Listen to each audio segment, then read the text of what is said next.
All right, story time.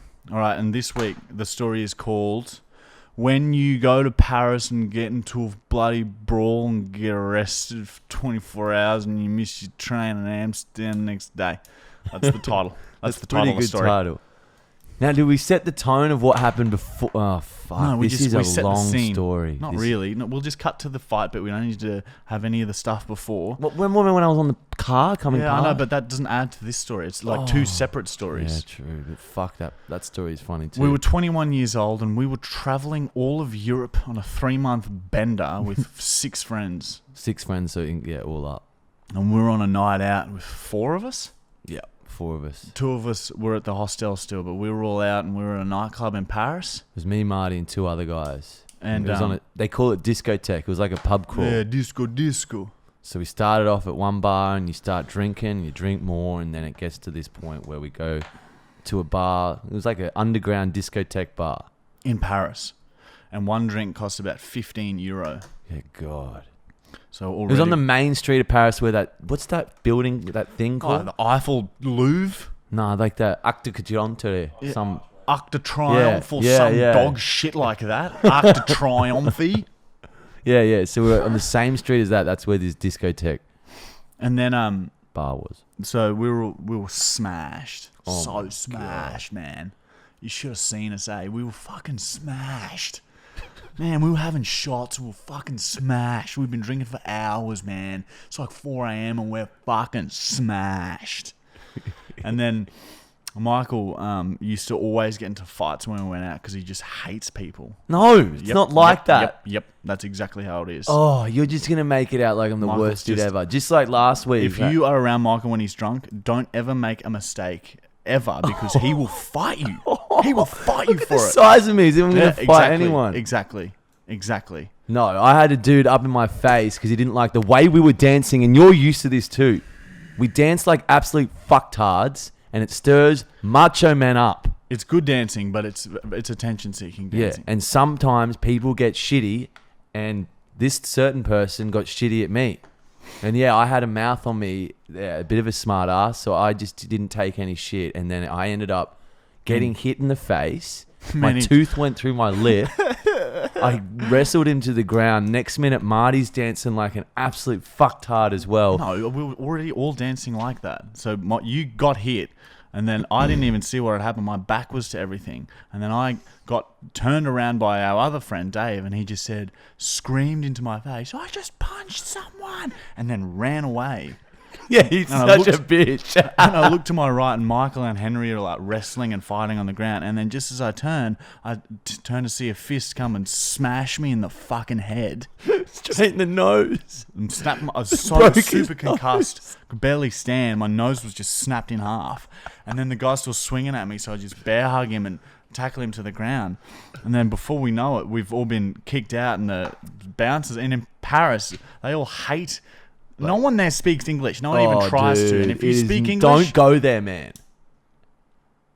Okay, maybe go there. No, don't go there. Don't fucking go there unless There's better places to go than Paris. Unless you love gel blasters, then you can go to Paris. And you can all fucking fuck around with each other and just get angry at everything that ever happens in a little corner in Paris. Okay? Yeah. If you love gel blasters, go to fucking Paris. You'll love it. Make sure you got safety goggles. Yeah, of course.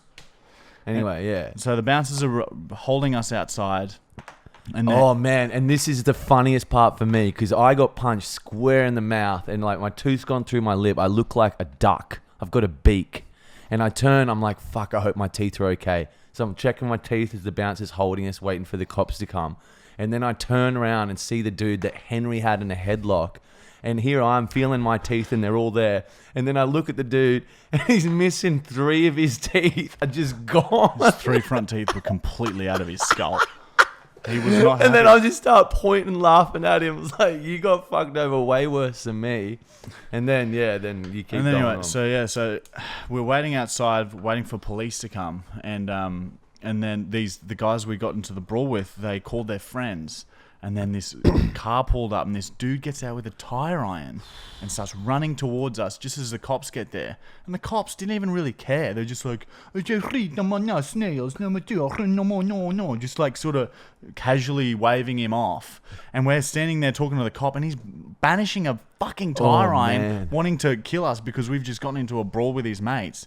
And then we get led into the paddy wagon, and we don't understand what the hell the cop's saying. We're cuffed. Yeah, they've cuffed us. I remember I have this vision of being in the paddy wagon, and Dave's like real disappointed. Everyone's a bit down, and then I look out the window, and then there's the dude with the tire iron Following the car. No, he's threatening me at the window.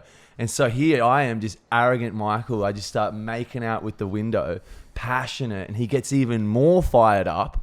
And then that's when he gets in the car as we leave with the paddy wagon and starts following the cop car. So now we have a psycho following us to the police station with a tire iron because, Michael just felt like just enraging this guy even more. It's not enough to get the shit beaten out of us. We need more. We need some more fights. We need more fighting in our life.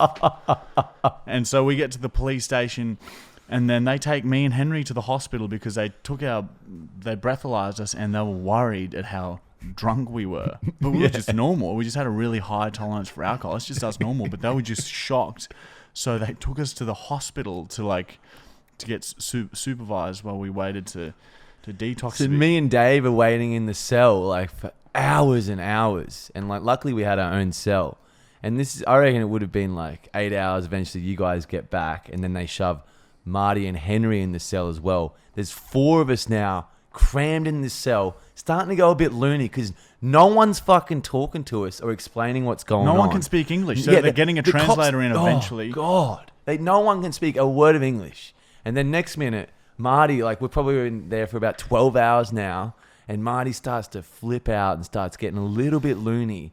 And next minute, I just look up at him, and he's feeling the back of the walls up with his hands, and he starts screaming, "We belong here. It felt right. We belong here." And he's just kept saying it over and over again, and just the cops couldn't could stop. hear. They were watching us. I still remember Dave looking up, and he's more of a straighter sort of dude than us. He just looks up at Marty, and he's just shaking his head like, "Why the fuck did I come to Europe with you cunts?" And then Henry's just sort of had a bit of a chuckle because Henry doesn't mind a laugh. Yeah. Anyway, so then, we're saying, we're trying to explain to the cops they started it. We were just dancing, and then they finally get the CT footage. and then we find out that the same guys that we'd been in the brawl with legged it out of the police station because there was a warrant out for their arrest because they're like some Perusian gang or something. Some gang, some like hardcore gang. So we got into a fight with some Perusian gang, and then they legged it out of the police station, and we were stuck there until a translator came, and then they looked at the CCTV footage and saw that it was just all self-defense. And then after 24 hours, no phone call, 24 hours no in a food, fucking cell, nothing, no food, nothing, just sitting in a fucking shitty mattress. And then they like, "Oh yeah, we saw you're free to go. It was self-defense. See ya. No apology." yeah, nothing. not like. But then they were like, sort of, once they figured out who they were Perusian gang, like, "Oh, we kept doing a bit longer because we were worried that they were out the front waiting for you." It's like, at least tell us. They probably were. Oh man, I remember when we left the building, we went pretty straight. scared. Yeah, we went straight to McDonald's, and when we got home, and then end of the story was we get to our hostel where our 2 friends are like, "Where the Panicking. fuck have you been for 24 hours?" They'd been calling hospitals and prisons all over Paris, not knowing where the hell we were. We'd missed our train to Amsterdam. Yeah, so we had to get a new ticket to that, and they were so upset. But like, I guess all in all, they were happy we were okay. I looked like a duck. Like for 2 weeks, I looked like if you're watching this on YouTube or Facebook, this is what I looked like. I had 2 black eyes. Yeah. He looked, Sid off Ice Age. That fucking little, I still remember the train trip home. Dave was just staring at me, pissing himself laughing. And I just 2 black eyes, because that's what happens when you break an your enlarged nose. And my nose was just a fucking monster. It was so funny. Oh my God. But yeah, all in all, we made it through. We got through it. What's the fucking summary? What's the? I guess the moral of the story is don't go to Paris. Yeah, and if you do, bring a knife. Yeah, or just learn some French before you go.